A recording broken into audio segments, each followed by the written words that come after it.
দীর্ঘ ৩ দশক ধরে বৈধপীর যন্ত্রণা আর চরম দারিদ্র্যের সাথে লড়াই করছেন সিপাহীজলা জেলার জম্পুজলা ব্লকের প্রমোদনগর এলাকার বাসিন্দা শোভারানী দেববর্মা। স্বামী ক্ষুদিরাম দেববর্মার মৃত্যুর পর বিগত ৩০ বছর ধরে তার জীবন কাটছে অনাহারে অর্থাহারে। বর্তমানে বার্ধক্যের জাতাকলে পিষ্ট এই জনজাতি বৃদ্ধার নুনান্তে পান্তা ফুরোনোর দশা। কোনো স্থায়ী উপার্জনের পথ না থাকায় বাধ্য হয়েই এই বয়সে তাকে বনের জঙ্গল থেকে বাঁশের কোরল সংগ্রহ করতে হয়। অত্যন্ত কষ্ট করে জঙ্গল থেকে আনা সেই কোরল বিক্রি করে কোনো রকমে দুমুঠো অন্ন সংস্থান করেন তিনি। সরকারি কোনো সামাজিক ভাতা বা আর্থিক সহায়তা আজ পর্যন্ত তার কপালে জোটেনি। অবশেষে নিজের এই চরম অসহায়তার কথা গণমাধ্যমের সামনে তুলে ধরেছেন শোভারানী দেবী। সংবাদ মাধ্যমের মুখোমুখি হয়ে অশ্রুসজল চোখে তিনি মুখ্যমন্ত্রী অধ্যাপক ডক্টর মানিক সাহার কাছে একটি সামাজিক ভাতার ব্যবস্থা করে দেওয়ার জন্য আকুল আবেদন জানিয়েছেন। তার দাবি, এই বয়সে আর বনে জঙ্গলে ঘুরে কঠোর পরিশ্রম করা সম্ভব হচ্ছে না। সরকার যদি তার দিকে সহায়তার হাত বাড়িয়ে দেয় এবং একটি মাসিক ভাতার ব্যবস্থা করে দেন, তবে জীবনের শেষ দিন কটা তিনি অন্তত একটু শান্তিতে খেয়ে পড়ে বেঁচে থাকতে পারবেন।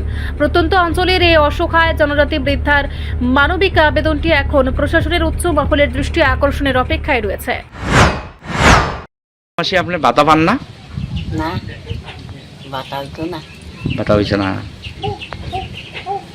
কি তা কইরা চলেন আপনি? আমি কাম করে চলো বনের টিকালার কি গানে। আপনার জামাই মারা গেছে কত বছর হয়েছে? 20 বছর। আপনি ভাতা পাইছেন না? পাইছি না। আপনার নাম কি? শোভারানী। আপনার স্বামীর নাম কি আসলো? ক্ষুদিরাম। ক্ষুদিরাম দেববর্মা। এই জায়গাটার নাম কিটা? আমি প্রমোদনগর, জম্পুজলা ব্লক। তা আপনি এখন কি চাইতেছেন? রেশন কার্ডটা কি আপনার বিপিএল না এপিএল? বিপিএল ভুক্ত। বিপিএল দিছে না? না, 2 টাকা কেজি চাল। তা আপনি এখন ভাতা চাইতেছেন নাকি?